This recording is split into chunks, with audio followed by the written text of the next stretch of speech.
कहते हैं जब भाग्य बुरा हो तो मीठी नदी का पानी भी खारा हो जाता है। क्या आपको भी यही लगता है? नहीं, हर अनहोनी का कारण भाग्य नहीं होता। कारण होती हैं हमारी असावधानियां। कठिनाइयों में सावधानी सबसे महत्वपूर्ण ढाल है। अनजान मार्ग पर आगे बढ़ने से पूर्व अपने एक पांव को धरा पर जमाना और दूसरे पांव से आगे आने वाली भूमि को टटोल लेना ही समझदारी है। सत्य बोलने में, वचन देने या प्रतिज्ञा लेने में सावधानी आवश्यक है।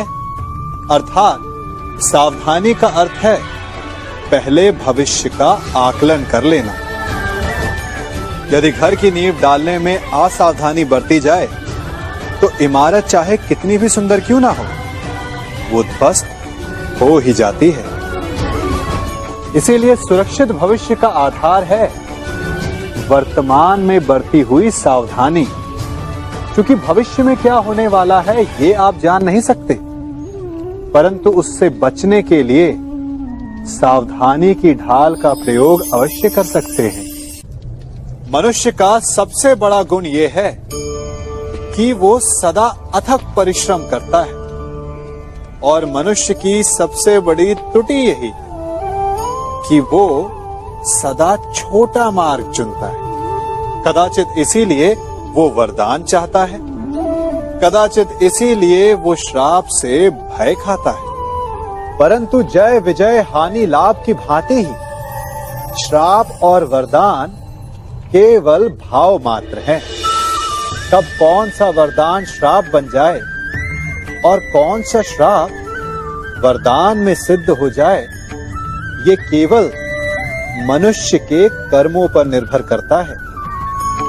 विष पीकर शंकर महादेव हो गए और अमृत पान करके भी राहु केतु असुर ही रहे। तो सब खेल है केवल भाव और कर्मों का। यदि कर्म और लक्ष्य उचित हो तो श्राप को वरदान बनते देर नहीं लगती, और यदि कर्म अनुचित हो तो वरदान भी श्राप बन जाता है।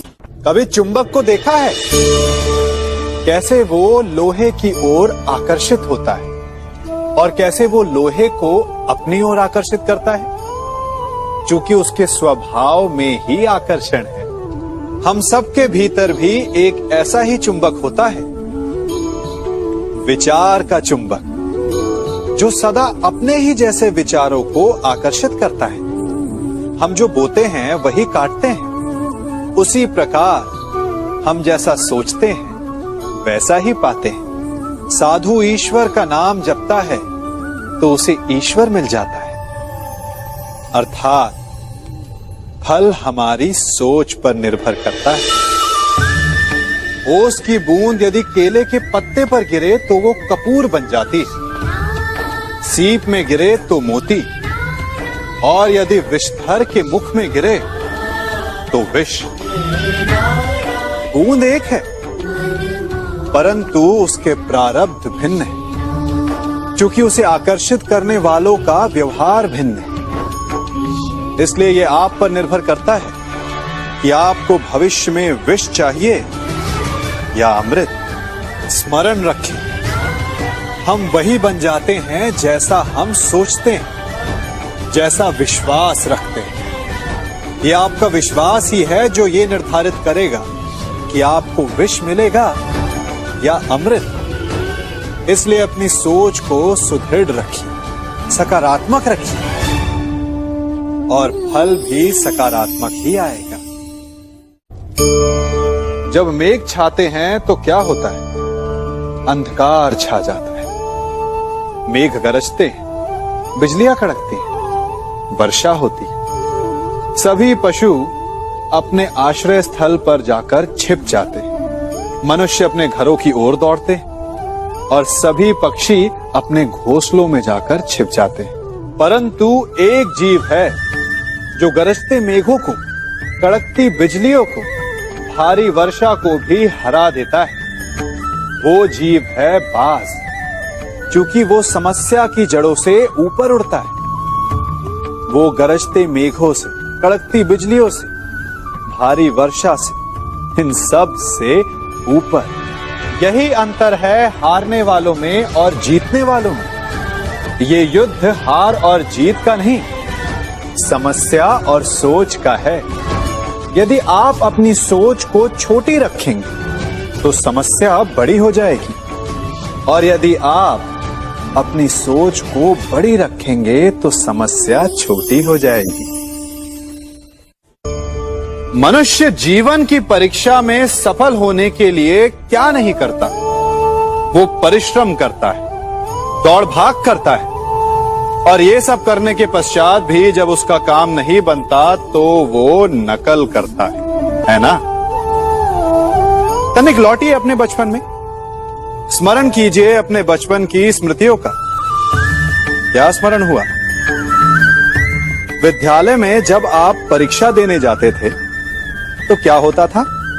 आप ना सही, परंतु कोई ना कोई सफलता पाने के लिए नकल करता ही था और उत्तीर्ण भी हो जाता था, है ना? परंतु जीवन की परीक्षा ऐसी नहीं होती। नकल करने वाला सफल नहीं होता। कारण विद्यालय में सबके प्रश्न पत्र एक होते थे, परंतु जीवन के प्रश्न पत्र और उनकी कठिनाई सबके लिए भिन्न होती, तो निश्चित रूप से उनके उत्तर भी भिन्न होंगे ना। इसलिए यदि आपको जीवन में सफलता पानी है तो नकल ना कीजिए, स्वयं के प्रश्नों का उत्तर स्वयं ढूंढिए और सफलता आपकी ही होगी। हम सब अपना जीवन शांति से जीना चाहते हैं, अपना हर पल आनंद में भोगना चाहते हैं, परंतु ऐसा नहीं कर पाते।